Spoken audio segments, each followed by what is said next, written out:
one of the basic questions I think that we all experience, either asking ourselves or others ask us, is so where did all this come from? How does one become an artist?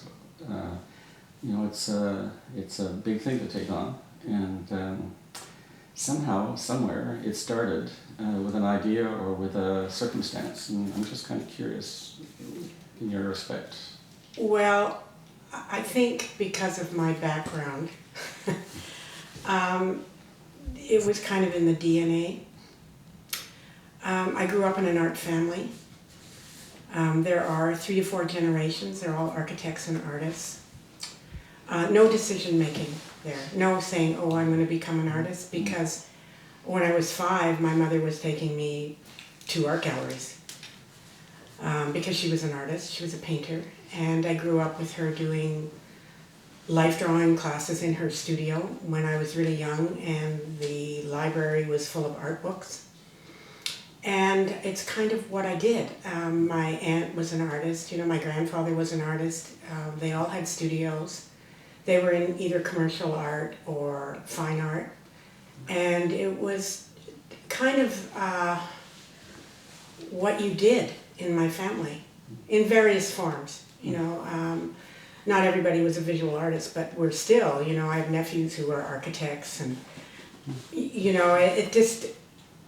it's just there. It's just there in the genetics. I really do believe that. And if you're going to a gallery when you're 5 and you're going to Curry's art store with your mother and looking at paints when you're 7, I mean, that's how it started, or evolved, or... I mean, quite honestly, she was a traditional watercolorist. She went to OCA and she graduated in 1939, and she studied under Carmichael, and so she had a very different point of view than I have as a contemporary artist. But the seeds are there, definitely. They're already there. So how does one, out of that, become a contemporary artist? Was that something that was later on at school? Or? Well, I think what I started out at Sheridan School of Design when it was in Mississauga, not connected to U of T or Arundel. And I ended up there because actually someone else in my family was going there. And I studied furniture design and jewelry and textiles and ceramics and all that kind of thing. And in the middle of going through that education, I started to be very interested in material and sculpture, and started to live with someone who was very physically engaged with material as an artist. And it kind of was through conversation.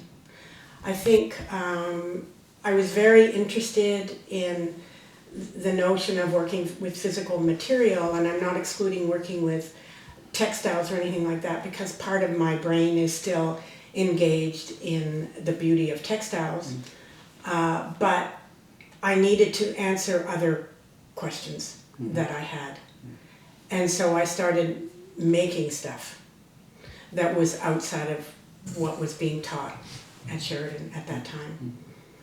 And in the conversation of speaking to the people that I worked with out there, like Don McKinley and various people who were designing things, they always said I should go to OCA, and I always thought that a smaller venue for me was better for my head than getting lost in a larger institution where there are so many other people who are struggling to do the same thing.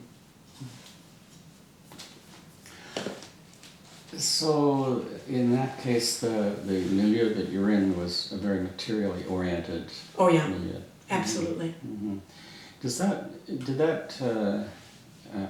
kind of curious about, I'm kind of curious how that led to your decisions later on as an artist.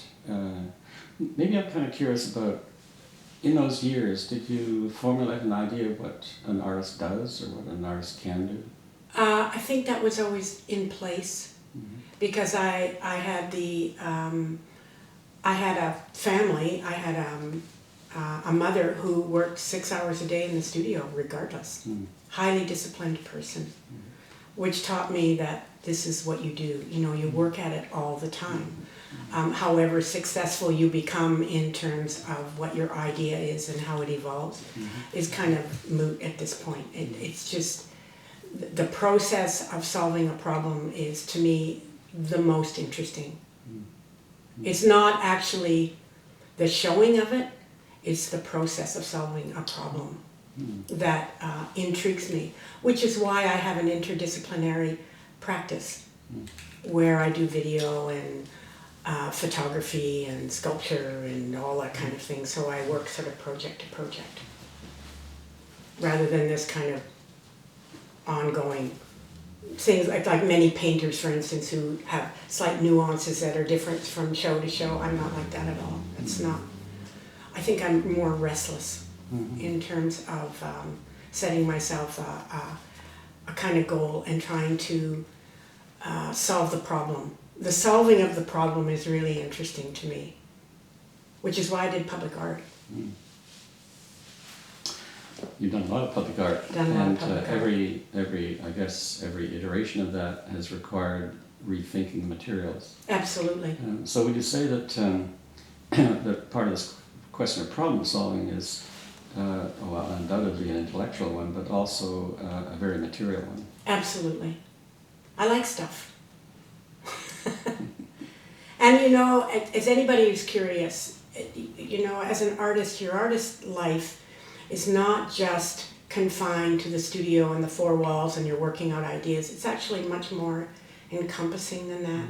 It's kind of, I say to my students, and I have said to them in the past, that it's really about aesthetics, how you live, what you eat, how you shop, who your friends are. It's kind of, and I'm not trying to be romantic, I just think that it's a mindset and that's what you do. And it's not always confined to saying, oh my God, I've got to go to the studio every single day and, you know, sort of beaver away, I call it, at trying to come up with things that are curious for you. I think it's more a kind of observation all the time as an artist. That no matter how small the event or the thing that you're looking at, it actually penetrates and it stays with you. And if it turns up 5 years later, that's great. If it turns up 6 months later, even better. I don't know. But I think it's a whole quality of life. And I think when you live with another artist, then that's the conversation all the time. I want to read you something that I came across. Oh dear. And it intrigued me. Did I say it? Yes. And I was a child when I did that catalog. I know, but since we're talking about origins, Okay. I thought this might be a moment at which to bring it forth. Oh dear, okay. Well, it seemed to me to resonate still. Yeah. But you can tell me what you think.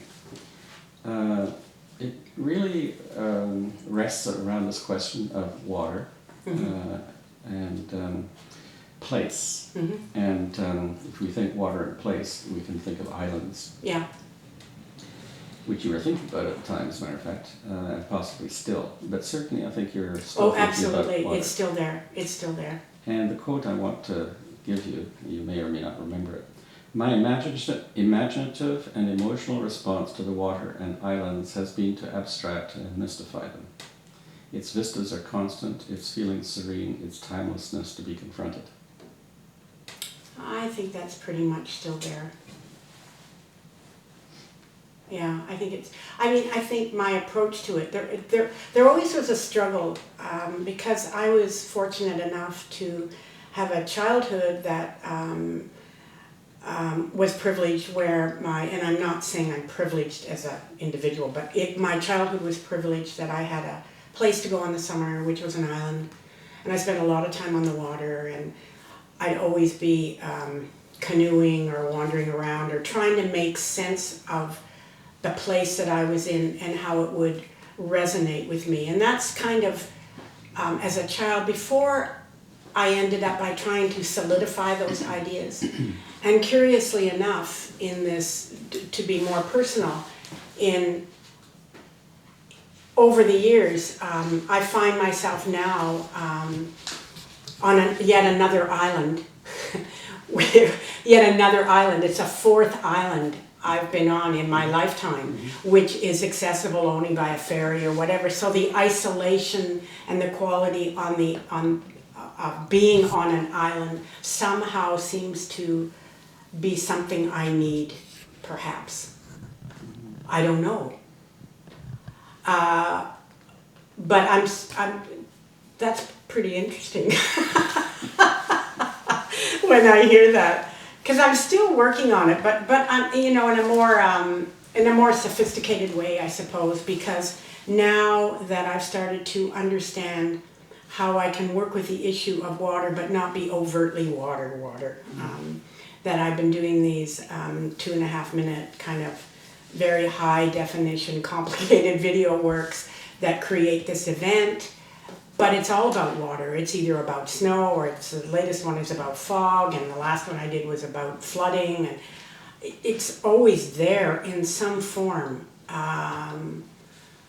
As in my last show with a neon piece that talked about displacement, which is about the displacement of water connected to ships on the Great Lakes. And it's kind of moving in and out of the idea of water and land and nature and culture and all those things that I've been doing for the last, hate to say it, 40 years. It's a long time to be making work. And there still is that element, still, with the idea of working with nature, and we'll say water, that anticipation all the time, that excitement. So even now, in my process of working on what will be an exhibition whenever, because I'm kind of slow now, I started to think about the idea of structures on ice or ice huts or something to do with water indirectly or directly, whatever. It's still percolating in there. Even going back to the 80s, I was doing sluices and things of that nature. And the irony of it is that in my personal life, water has always been a bit of a nemesis. I'm either in a building that's leaking or something's flooding, or it's strange. But maybe that's the way it is. I don't know. Seems to be. Well, I want to another one? send you another quote, and I'd be interested to see how you respond. Discussing your work. Mm-hmm. Formally beautiful in their precision and respect for system and order, bound by the possessive logic of classification and containment, they offer a critique of the ordering of things, and consequently of the central ambition of utopian modernity. Well, that's heavy, isn't it? Who wrote that? We'll come to that. Is it someone I know personally? I want to tag on another part. Okay. Schelle has consistently articulated a melancholy lurking like a mist over the ruins of that better world to which we all subscribed once upon a time. Yeah. Mm-hmm. Well, I can say that because underlying this kind of need for a certain sense of humor in what I do. Because I do like the element of play. I think it's really important as an artist. Hence earlier works where I have collections of objects that are, on desktops or trays or whatever. There's a kind of, not flip, but a kind of humor embedded in that. But the melancholy is always there. There's about an absence of, not emotion, but maybe not pathos. I don't know what you'd call it, actually. And in the video works, there is this quality that is slightly catastrophic, but because they're animated, it's not real. Mm-hmm. So the play comes in the animation and the lack of true representation of an event because it's fake. Mm-hmm. So the fakeness I like, hence going back to other works where, I have things like fake plants in them or fake animals in them, fake crows, fake turtles, fake things. That kind of appeals to me because it's sort of a real unrealness in presentation. And it's not, how do I explain it? It's sort of me taking very seriously about what I'm doing because I am trying to say something, but always with a little giggle. Mhm. Do you understand what I mean by that? Mhm. Yeah. Because the process of art making can be so serious, and I'm trying to just maybe take it up a notch. Maybe. If somebody gets it, sometimes people don't get it. A lot of people don't get it, but I can't do anything about that. Not my problem. I wonder if you'd like to talk about one of the pieces you just mentioned. It's Flood. Yeah. Which part do you want to talk about? I'm going to leave that to you. Do you want to talk about process? We could talk about process. Okay. There's three works actually connected. They're sort of what I would call loosely as a triptych. The last one is Fog. And the thing about those works that I like a lot, first of all, they're very short because the world has a very short attention span. And we like things to be done instantly, and we don't want to stand there for 10 minutes trying to get it. But the process with Flood, for instance, all the images in those three works are photographic. And the original images are taken of architectural maquettes from a exhibition I saw several years ago in London at the Design Museum, and they were the maquettes of a very well-known architect who was redesigning the News Museum in Berlin. And he had all his models in this exhibition. And I was quite enamored with these. I thought that they looked pretty interesting. So I started taking these very sort of minimal photographs and looking at the quality of light in them, but also the architectural definition, because I'm very interested in architecture, as a lot of artists are. And when I sort of was in the pursuit of finding a technical individual that could help me solve the problem, because I'm not so skillful with animation. It's a very difficult thing to do. And I got very lucky. I found a guy who was very, very excited about working with me. And he is a film guy individual who works on major productions, major films, Hollywood films. And he and I spent quite a bit of time together, and what he liked about working with me is that I sort of created these kind of quiet, gentle moments that were very interesting to him, as opposed to doing inviscerating when he's doing a big film, Hollywood film. So he and I started to collaborate a little bit on what I was thinking of doing, which is creating these very quiet events that seem to be affecting, but not dramatically. What's the word I can think of? Not dramatically causing a catastrophe, but alluding to a catastrophe. So when I did Snow, which was the first one, in the interior space, it was a blizzard swirling around this interior space. And it was very successful and very light, and kind of light-heavy at the same time, and mysterious. And with Flood, which Flood took a long time to do, it took over 2 years to do. Because when you're working with water, it's one of the hardest things to do when you're animating. Very, very difficult to do. And I wanted it to feel like we were standing here, or that there was a security camera, and the security camera was recording the event that was occurring in this plaza with Flood.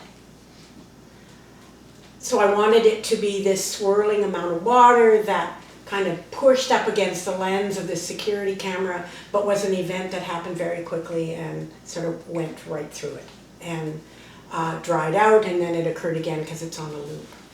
And I wanted it to be beautiful. And I wanted it to be not romantic, but materially very physical, and I wanted it to be very architectural. Hence, when I first installed it at the gallery, I wanted to create an architectural feeling to it, so I painted these dark sections on the wall as if the wall itself was part of the building itself, and we were looking through a window and observing this going on in the plaza on the other side. Very formally arranged with a frame around it. And it's kind of perfect and in an imperfect way, and it's quite seductive as an image. And that, it's very pleasing to me as an artist. And because it was so difficult to do, I'm very proud of it. Because I learned a lot. It wasn't a familiar territory for me, and I liked that a lot. It's the reason why I started doing public work, because I wanted a different audience, and I wanted to make myself scared, and all those things that I think are really important in order to move forward. I like to be uncomfortable a little bit with what I'm doing, because I'm not always familiar with the technique I've decided to plunge myself into. That appeals to me a lot. You've worked a lot in public works with Mark Gomes. Yeah. And you're both very well known for those productions. I'm interested if you'd like to talk very briefly about your experience of working with... Working together? Well, or the experience of public art? I think both. Okay. Or either, which... The public art thing is very complicated, as a lot of artists who have done it know. You kind of lose control, but you try to maintain control all the time. And I've done a lot of works on my own, probably 4 or 5 on my own. And they're hard to do. They're hard to do because you're in constant conversation with people who don't necessarily agree with your aesthetics or your motivation, or there is a means to an end to them and they're forced to do it and they don't really want to do it. And I mean, we could go on endlessly about those conversations. I think what happened to me after doing 4 or 5 on my own, I suddenly wanted, and both of us talked about this, and we were asked together before we kind of decided we wanted to work together. We thought that it would be a great conversation between the two of us, because we are not dissimilar in our connection with material. And we sort of created a kind of third person that existed between the two of us to make the decisions. You know, whereas we weren't like strangling each other because, you know, your idea is a terrible idea, but my idea is a great idea. So we developed this fiction in the middle here, whatever that apparition was, to kind of solve the problems, which is a bit cartoon-like. And we'd sort of not directly defer to that individual, but we'd kind of meet in the middle and say, okay, this could possibly work. And the direction that we went with doing those works was more about usage, because we wanted to do site-specific works. We didn't want them to be point objects in front of a building. We wanted them to be user-friendly, i.e. the dominoes, you can sit on the dominoes, or the couch, you can actually sit on the couch at the Prince Arthur. We wanted, or there's floors we've done, you want to walk on the floor. We wanted them to be an audience that wasn't standing and looking at it or backing away from it, which, you know, that old adage about sculpture is the thing you back into when you're looking at a painting. I mean, everybody says that. But we wanted it to be more physically engaged, so people were walking on it or doing whatever. And when we were doing it together, because we haven't done any work together for a while, it was highly stressful. We were maintaining individual practices at the same time we were doing public work. And I think that when we did our last piece, which was for Pearson Airport, which was 3 years, almost 3.5 years, we had sort of come off this section of doing a lot of work. We'd come off this period of doing a lot of public work. And we got very spoiled with the airport, I have to tell you. We had an amazing architect to work with, Moishe Safdie. The art consultant from San Francisco, Elsa Cameron, was fantastic. And we were treated like artists. So we would sit around a table and have these conversations about art, i.e. Documenta or Venice or whatever, and not just be about A to B, how to solve a problem with the engineer. And that was very seductive for us, extremely seductive, and we were in very good company. I mean, you know, Saul DeWitt and all that kind of thing. And that experience was kind of the definitive experience for us doing public work. It's a big piece, but it's very minimal.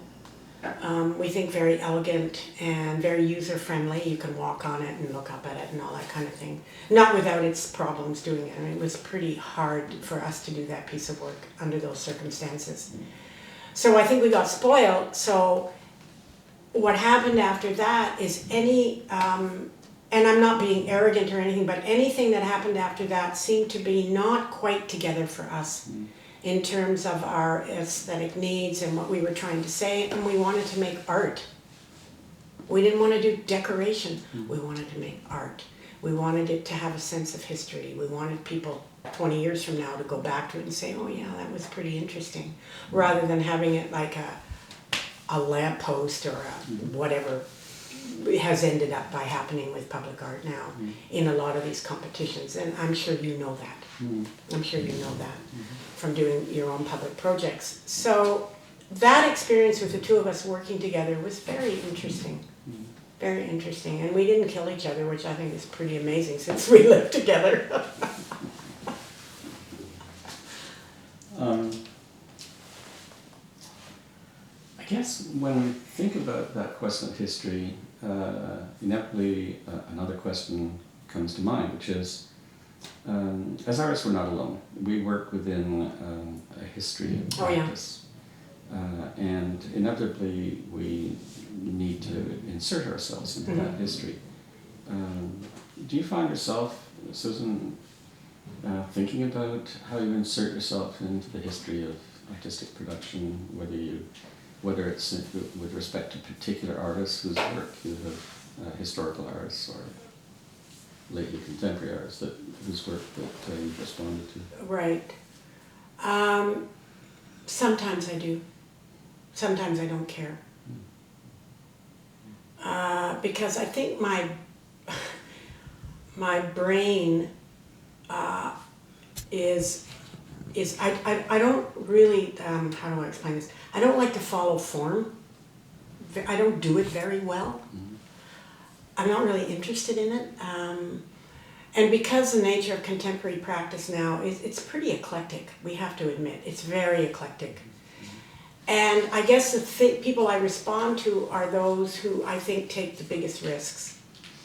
And I'm always interested, and I don't do this very well because my sensibility, and I'm always chastising myself as an artist, is I'm actually more interested in work that's just on the edge of failure than I am in work that's kind of resolved itself. So I'm attracted to that. I'm attracted to the aberrant in a way, I don't know how else to put that. The aberrant or the risk-taking or the lack of formality, and yet I kind of gravitate to that. It's kind of a conversation with myself I have all the time. How do I push outside of that? Even after all these years, how do I push outside of that? You know, how do I not wrap it up so tightly? How do I let myself go more? And I'm trying to think of the woman who just won the Turner Prize. I don't know if you can remember her. I think her last name is Martin, Marten, and she's a young artist, like 30, and she has this grasp of material where she just like throws the stuff together. And it's so seductive. And I wish that I had that part of my brain that would let myself go. That would just say, who cares? And I try very hard to do that, but it's difficult. Because there is a thing back here that tends to wrap things up sometimes a little too much. And it's a battle, but I'm attracted to the things that kind of fall apart at the edges. Does that surprise you? Perhaps. Yeah. But I'm interested by the contradiction that you're assembling for us here. And I wonder if that might be partly a result of where you stand at this point in your practice after so many years of working and ordering. Yeah. And And so, in fact, perhaps that contradiction is fascinating in itself. That the inability, if you can call it that, to let yourself go, is in fact a construct of years of, in fact, ordering things. Oh yeah. And it's the contradiction that I find interesting, perhaps. But I'm interested by what you're just saying about contemporary artistic productions. And I'm tempted to ask if you think that there is, or if you've thought about whether there would be a contemporary discourse. We think back to the 60s when there was such a very clear discourse. And yet one wonders if there is that sense of clarity. And you talked about eclecticism. What do you think about the contemporary mood, or the sense of whether there is discourse, or whether that's a false word now? Well, I mean, I could say things that I wish underneath all of this that people would stop trying so hard. Because there's a kind of pressure that certainly younger artists, which we didn't have, because we're mature, have placed on themselves, or is being placed on them, to wrap it up very quickly about what they want to say, instead of allowing themselves to move through it in a very natural way. Because I think often the most interesting work, certainly for me, comes from mature artists, and they're not necessarily my peers at all, not people that I sort of moved up the scale with, you know. They're more, they've solved a lot of dilemmas in their heads, okay. I think the biggest problem is that this push to take artists in their late 20s and early 30s and say, okay, well, this is the way it's going to be, and you get locked into it, and people start buying your product, and I will say product in quotations, product, and you get stuck there, and you never allow yourself to develop. We know that this is an issue. All of us know that that's an issue.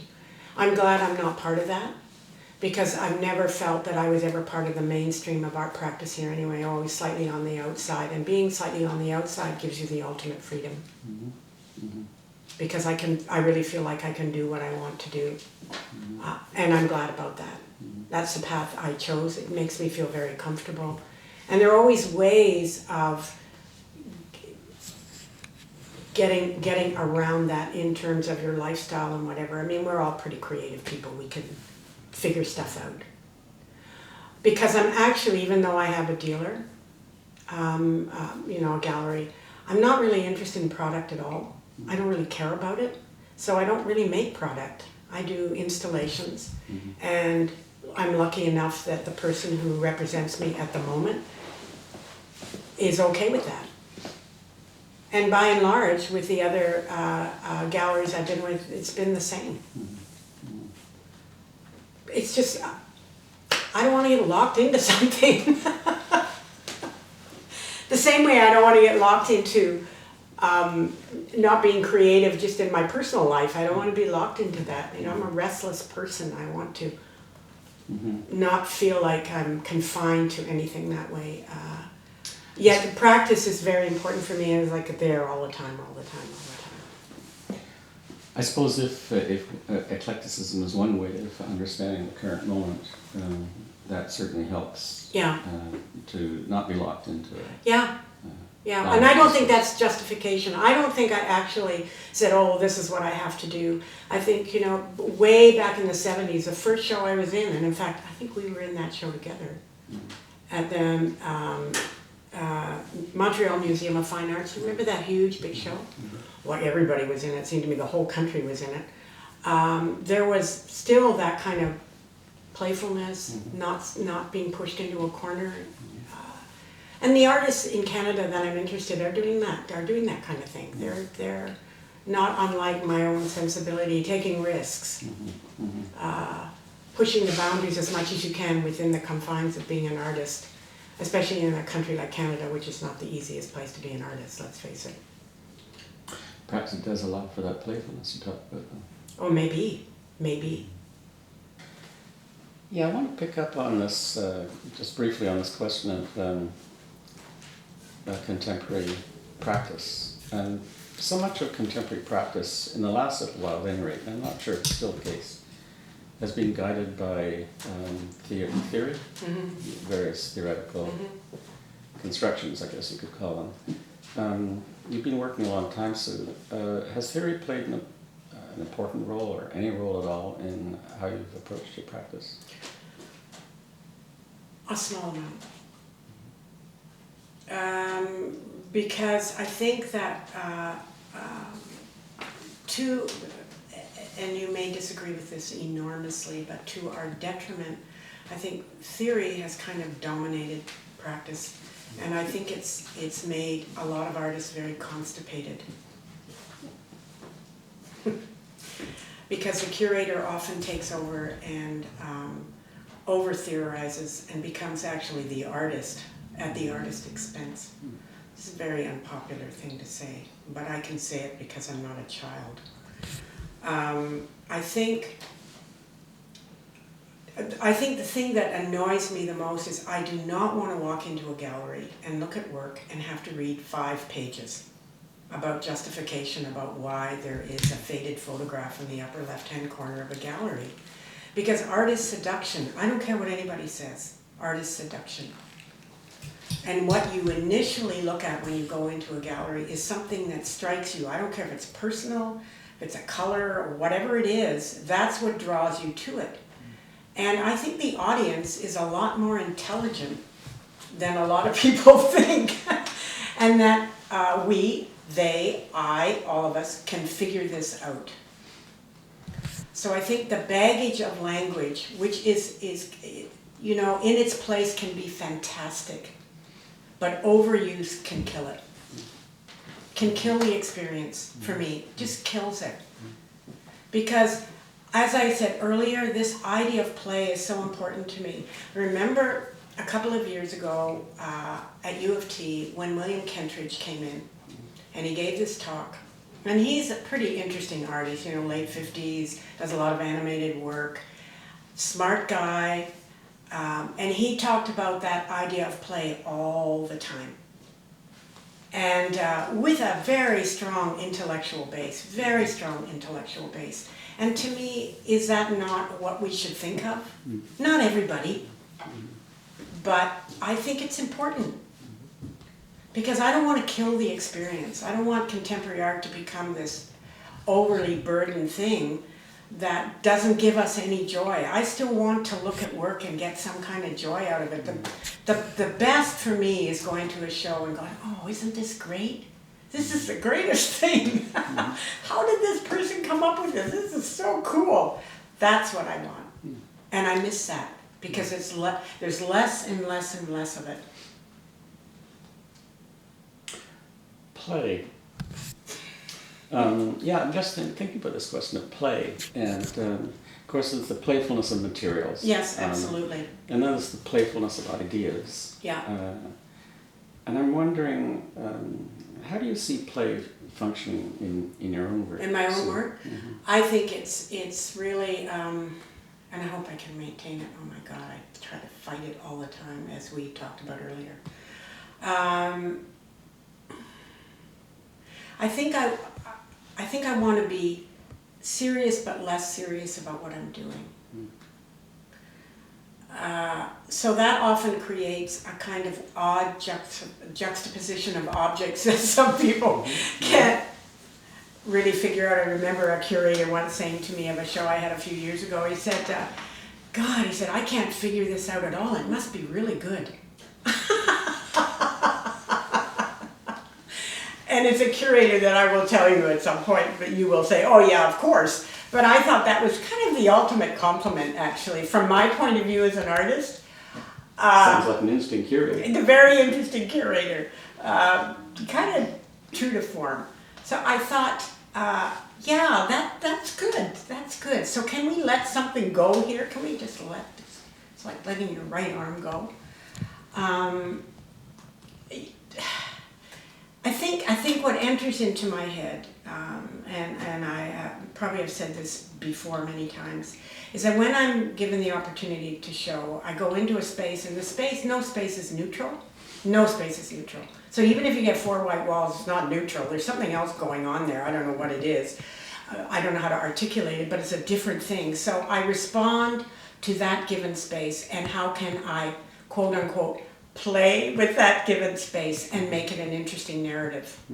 Okay. So as I'm working on these 2 or 3 shows that I'm doing in these sort of small galleries, it's really the idea of the audience, and how will the audience enter into the work, and how can that sense of play between the objects, whether it's a video piece, a sculptural work, a photographic work, how can that element of play enter into it so that they can relate to it personally and pull it back into their own experiences.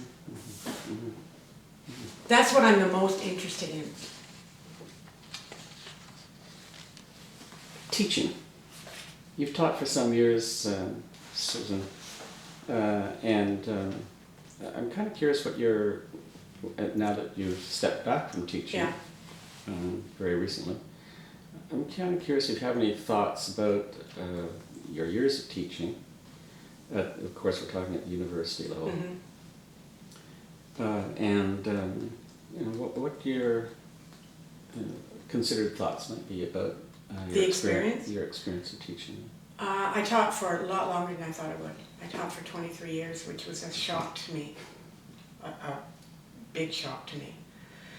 I had a big advantage when I started to teach because I entered into a program at U of T that was a very fresh program called Visual Studies, and it had not been taught there before, and it was an offshoot from fine art. And I worked with 3 or 4 individuals who were trying to pull the idea of art making into the 21st century in a sort of weird way. 20th, 21st century, what's the difference? And it allowed me to be pretty experimental and pretty playful, I have to say that. So there were not a lot of parameters around it because it was a new program. And for the first 10 or 12 years of that program, because the nature of the beast at U of T, because it's such a huge institution, is that our program was always considered, quote unquote, a boutique department, right? Which are, if you look at the idea of U of T, those ones are all around the outside, and the biggies are all in the middle. So, you know, medicine and all the big money generators, commerce, business, are all in the middle. And then you've got architecture and drama and music and everything all around the edges. So I was in this program with colleagues who were all practitioners, pretty well-known artists in this community and across the country. And so as practitioners, we brought our practice, because I didn't start to teach until my mid-40s, into that conversation with the students. Big advantage for them, because we weren't academics. And we were in a part of the university where they didn't really pay a lot of attention to us, so we had kind of carte blanche in how we were teaching. And some of those students have never forgotten it, never forgotten it. And I learned a lot in teaching. I learned a lot about myself. I learned a lot from the young students, even though they kind of drove me crazy, because as you know, I mean, all of us have taught, they kind of don't pay attention, and you're going, why aren't you paying attention? But generally, and I do have a lot of people I still see who have gone on to masters at Yale and all that kind of thing, who still are in contact with me all the time. So there's a conversation going on as adults and as artists and all that kind of thing. So it was probably one of the hardest things for me to do, but the best things for me to do, to develop as an artist and a kind of, I'll put it, and I know this sounds maybe corny to you, but a kind of caring human being, because I had such empathy for those students. And I do not think you can teach without empathy. I just think it's paramount. And I had a lot of empathy for them. And some of them did great stuff, and some of them just couldn't handle it.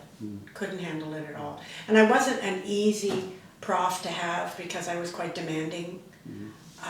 And like anybody who teaches, you know, you find a core group that are really doing great things, and you kind of go, oh, fantastic. This is great.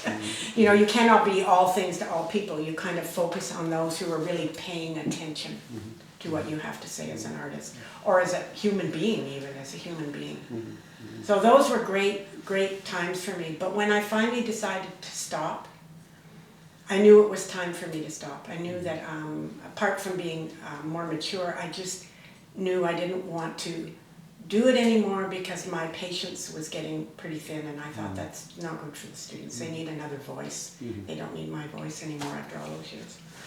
So I have no regrets about stopping teaching at all. I think it was a great experience, but it was that, I have a 20-year thing. I seem to do 20 years for everything. So, except for art making, it's like 20 years. I know I kind of go, oh, it's time to move on. So, yeah. I want to turn to critical response. Of course, all professional artists have critical response of one kind or another. And I'm just kind of curious in your own case, Sue, what your experience of the critical response to your work has been? There's not much. There's not much. I mean, they know I'm out there, they know who I am, but I think within the system that we work in, especially in Toronto, because it's very secular in Toronto, that if you're outside of that networking system, you're not paid much attention to. And I don't have a problem with that now. I mean, maybe when I was younger it was an issue, but that's the way life is. So I don't think about it. You know, I'm not sweating the small stuff.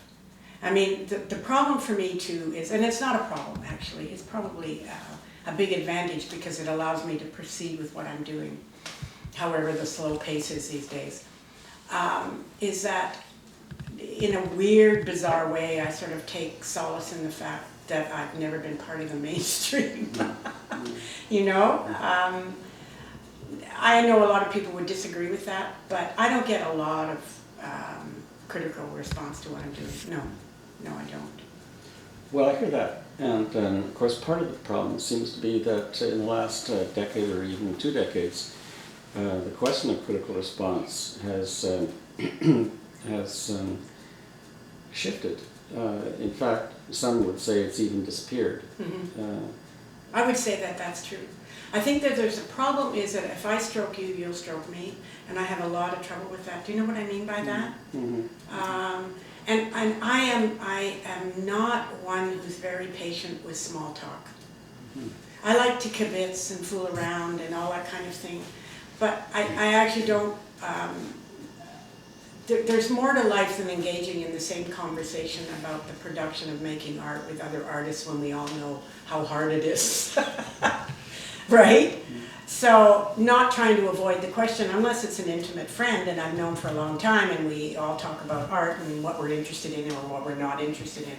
That's a different story, but I think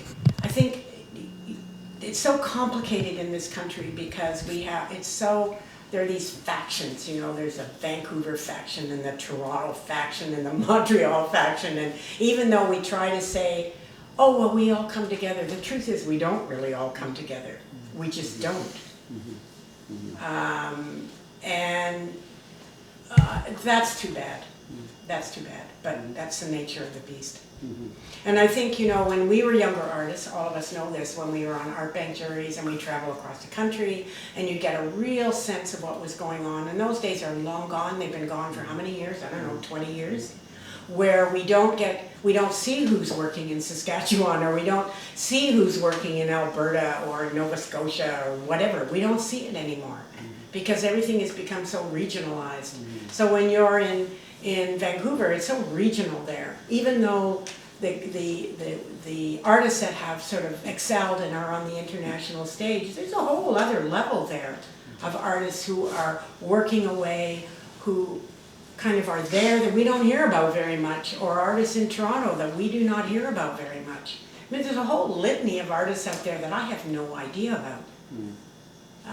That I don't get maybe enough opportunity to see them, or I'm too busy, or there are too many galleries, or I don't know. We all know the situation. You want to look at all the galleries in Toronto, you have to take a month to go from one to the other.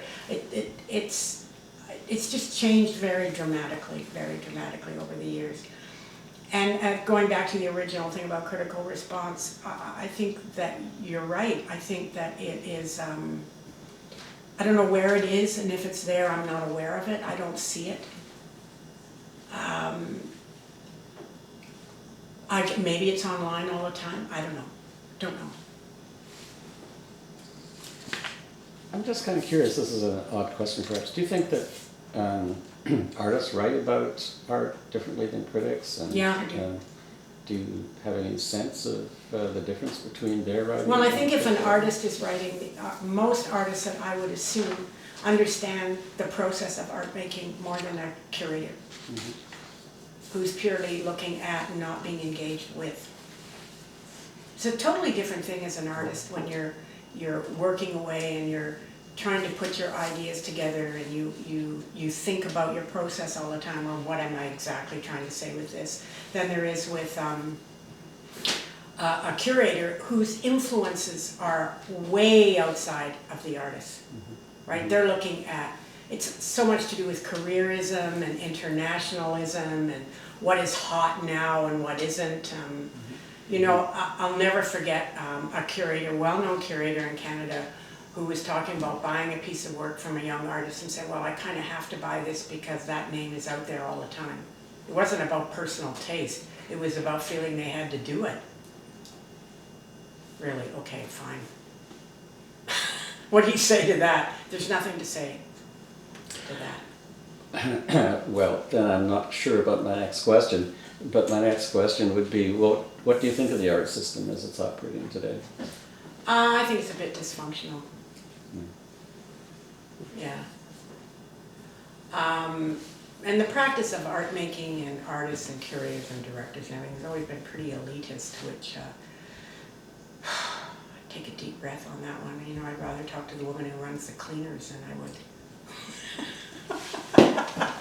Quite honestly, I know that may sound really bad and will come across really bad, but often it is, because I think the carefulness of what people say all the time and where they fit is really important to them.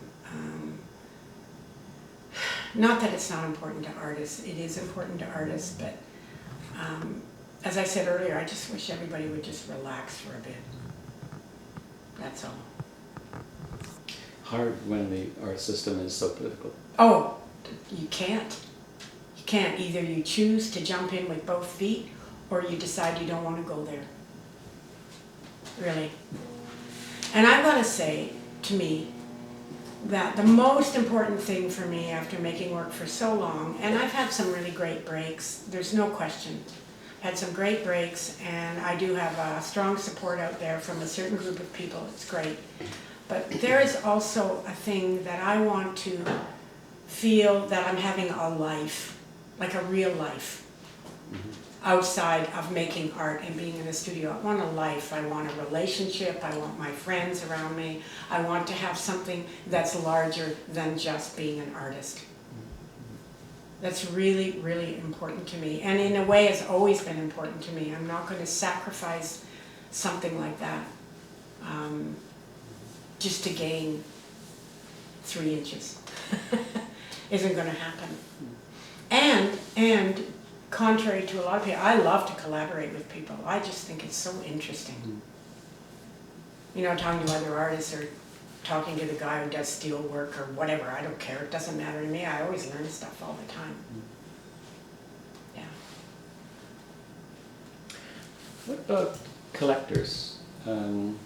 Collectors are both a part of the art system and they draw from the art system. Right.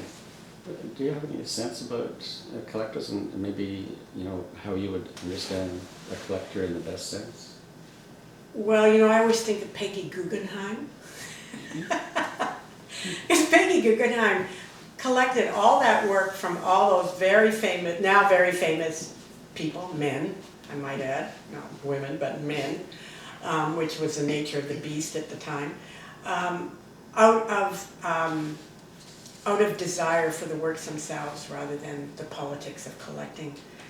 So I think, as we know, my sense is that the whole thing has gotten a bit skewed because people now are buying art in the sense of investment instead of about what they really desire, what they're really attracted to. And it's very hard for someone like myself, because of just the nature of my practice anyway, to really talk about the idea of collecting. I mean, I am collected by major institutions, but there are not very many personal collectors that buy my work. And the one collector I have now who is buying video work, which is completely unheard of, and that video work is on 24 hours a day. They live with this work in their apartment all the time, and they talk about it, and they're interested in it, and that's really unusual, very unusual from my experience as an artist because of the nature of what I do. I wish that the idea of money, and I know this sounds naive, but the idea of money and collecting was not always entering the foray all the time. So when we have these giant art fairs, it's really all about buying stocks and bonds, really, than it is maybe about saying, God, I just think this piece is so amazing. It really resonates with me.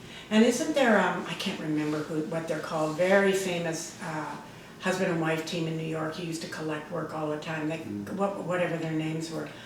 They lived with this work. It was completely embedded in their life. And as romantic as that sounds, I wish we could get back to that. Because certainly if I had a lot more money, I would have a lot of work that I would be embedded with, that it would be around me all the time. Because that to me is just amazing. So as far as collectors, I don't know if that really is part of my conversation unless there's someone who's really keen. And there are a few people who have been supporting me in a weird way in terms of selling work. But it's kind of it's not on the radar all the time for me at all. But I just make the stuff, you know, I mean.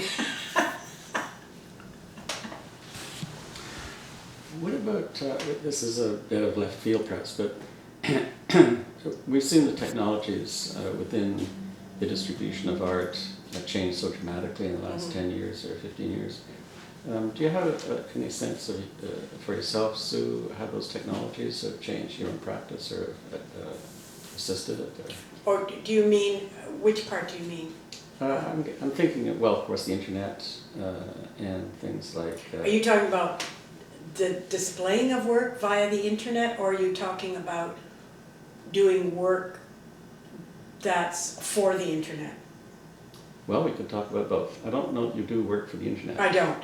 I'm so not interested. We'll leave that one aside. Yeah, that one. Put that over here in the corner. And yeah. What about the degree to which those technologies have assisted distribution? I don't know if they've assisted in distribution for me at all. I kind of don't pay attention. Unless the person who is representing me is doing a little bit of work, I have no idea. No idea. I personally am interested in using technology, which I have done. My videos are about that. I've done 3D printing. I'm interested in all that stuff, but I don't want it to take over. I mean, I always think that those things are there readily available for us as a tool to solve a problem and not as a way to enter into something else. So for me, it's like, oh, well, I can do this now because this technology is available to me and I can learn about that. But I'm not suddenly going to do every piece of work that I do with a 3D printer. It's sort of, if that's the technology that answers my problem, I'll use it, but I'm not going to repeat myself over and over again using technology, if you want to talk about technology that way. I don't know about the internet. I mean, I know in terms of reviews about work, a lot of stuff is on the internet. I don't know how many people actually will go to the internet to look at a review. I kind of doubt it. I think we're still physical people. Oh, a picture and a text. Let's look at this. This is cool. It's like in the Globe and Mail the other day with the Triennial in Vancouver.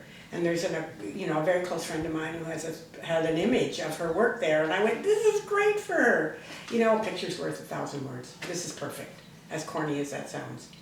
So that part, and that may be totally dated, totally about the age I am, I don't care. I think it makes a big difference. I like the physicality of reading something with an image.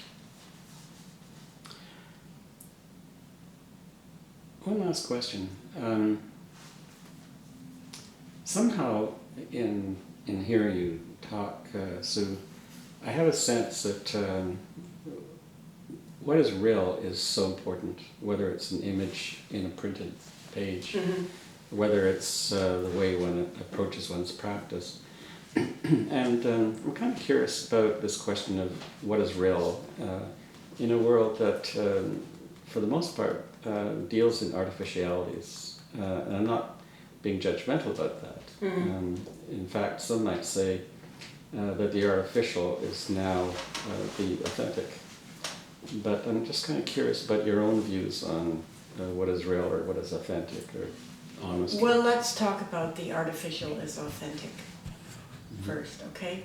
So I'm going to turn the tables here and ask you what you think that means, the artificial as authentic. It might come down, I'm not sure, and I will want to hear your answer. Yeah. It might come down to a question of shifts in what we take to be real. And in a world that deals in artificialities, in constructs, those constructs, of course, can be seen at any rate as real as anything that might be from the 60s landworks or whatever it is. So I think it is a question of relativities. Well, that's like this whole kind of, pardon the expression, rhubarb going on about fake news. Vis-a-vis all the elections and everything else, that there's so much fake news out there that people take as real, okay? I think that if you're intelligent enough, you can use it to create something that takes us somewhere else, okay? But I don't know, I'm kind of rooted emotionally, I think, in the idea of the real world in terms of the physicality of nature and all those kinds of things. I think that I'm very, very rooted in that. In my practice, however that manifests itself. I think that is really important to me. I don't care if it's, I don't care how small it is at all, but I think that that's where my brain is rooted in that.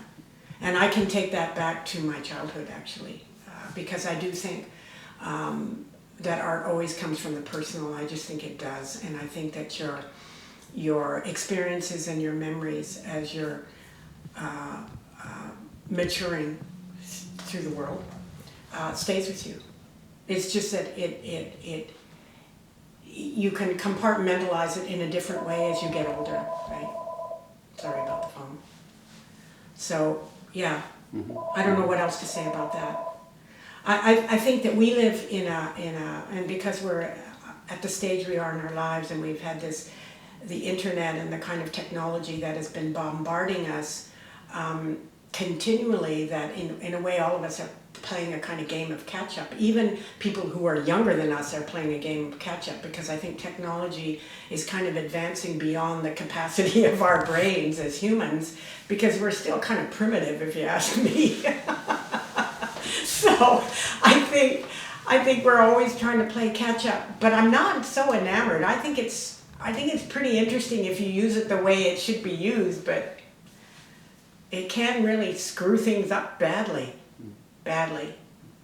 So I think you have to always be cautious, to end this little brief conversation, about how seductive you can be about technology and how it can suddenly be the latest thing. And if you suddenly start doing the latest thing, then maybe you're losing where you should be. By always trying to catch up here, and maybe what is back here is really the real thing, and what is out there is all fake. So I don't know what else to say. Islands are real. Islands are real. Yeah, islands are real. That's really an odd thing about 4 islands, but anyway, that's the way it is.